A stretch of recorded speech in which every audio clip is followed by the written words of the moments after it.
when it comes to film narrative, one name stands out particularly in the kind of Anglo-Saxon, British and American tradition of filmmaking. Of all the basic principles of classical narrative construction employed by Hollywood and by the most significant of British filmmakers, these basic principles have derived from this dead Greek guy, Aristotle. Actually, he was Macedonian. This dead Macedonian called Aristotle, who lived 2,500 years before the first movie camera was invented. Now, Aristotle's guiding principles are not a tablet of stone. As we've seen, the development of film narrative has been a continual dialogue between artistic necessity and artistic freedom, in which the kitchen sink realists of the 1960s, the guerrilla filmmakers of today, have all made a positive contribution.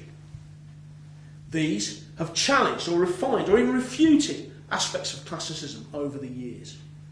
However, quality filmmaking that endures has always returned to classical and Aristotelian conventions in the end, as, for example, kitchen sink filmmaking did with Get Carter, the seminal British film of the 1970s, because it brought together these radical themes and this social realism with Aristotelian convention.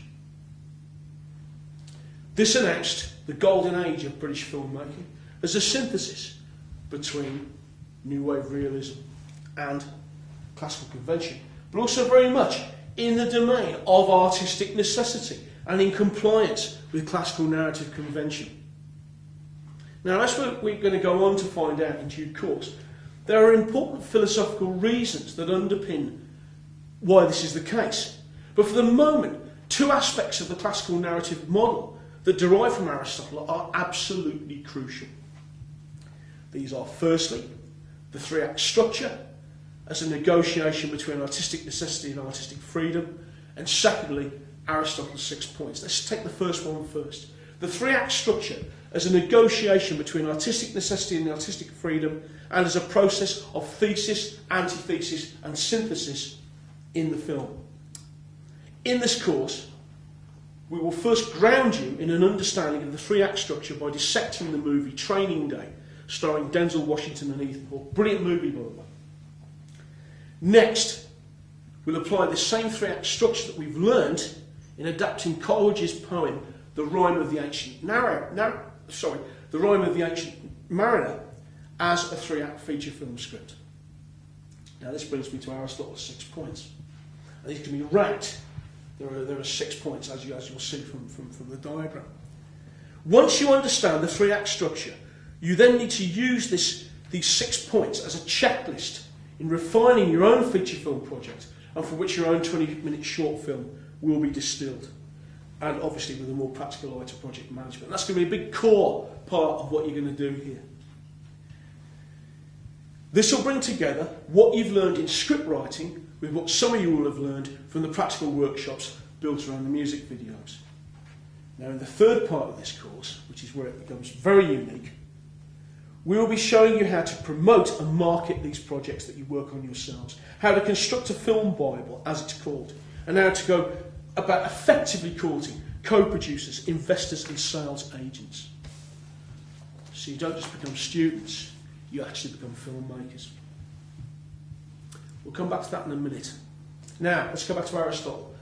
What are these Aristotelian conventions that I keep banging on about? Why is this dead Macedonian so important? And how do I plan to get these ideas across to people, many of whom have a technical filmmaking background and who are rooted neither in the classics or in English literature? I mean, a lot of you might be thinking, what the hell is he talking about? What's this guy doing making films?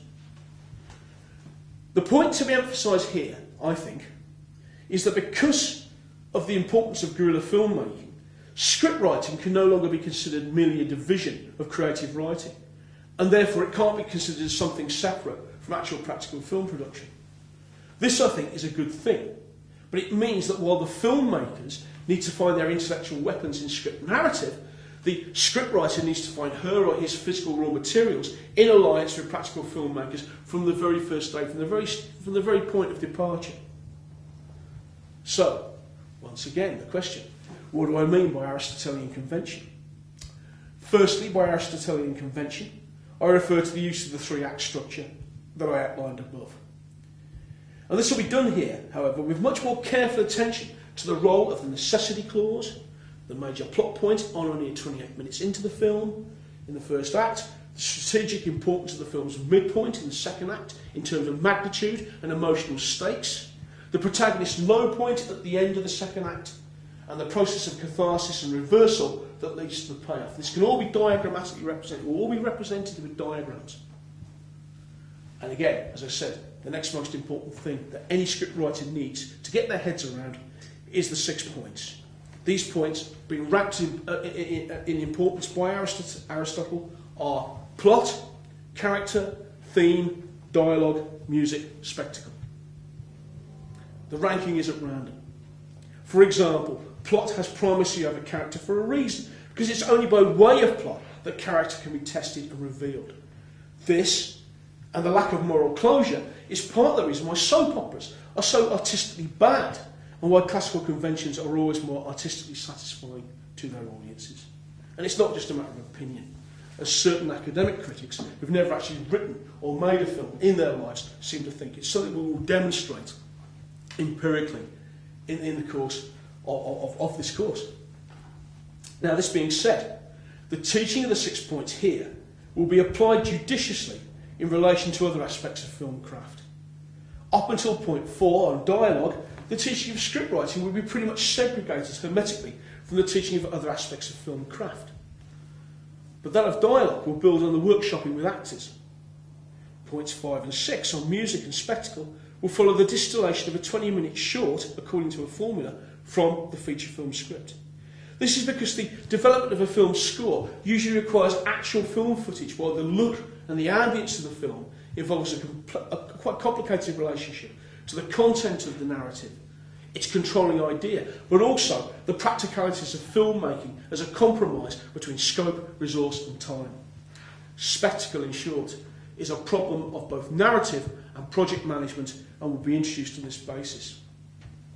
Now, basically, I said the way I understand, the way I want you to understand a film narrative is that it's a journey. It's a journey from complication to resolution that's divided into 3 components that together form a whole that's greater than the sum of its parts. And by complication, what do I mean? I mean here that a set of themes, whether they be human, moral, social or political, exist outside of the world of the drama and inform it. But by resolution, what I mean is the actual resolution of those themes within the drama, brought to an end, closure, everything paid off in a teleological kind of way. Obviously, there's a cut-off point here. And this is what we call the necessity clause.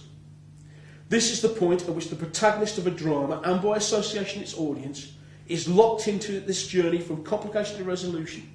And when, as an example, Paul Schrader talks about film noir, finding artistic solutions to sociological problems, this is what he's on about. The sociological problem is over here in the world of complication. That's the world of discourse that informs the drama. The artistic solution is on that, the other side of the necessity clause, and pays everything off. You know, this is why fiction always makes sense, even when real life sometimes doesn't. This being said, the promotion and marketing of a film project in the initial phases of its financing, through a fan base and through guerrilla methods, will very much depend on exploiting the world of discourse and complication that exists around the closed world of the narrative itself. This will be our point of departure when we look at marketing the film. Closure is what we look at when we're actually writing and making the film.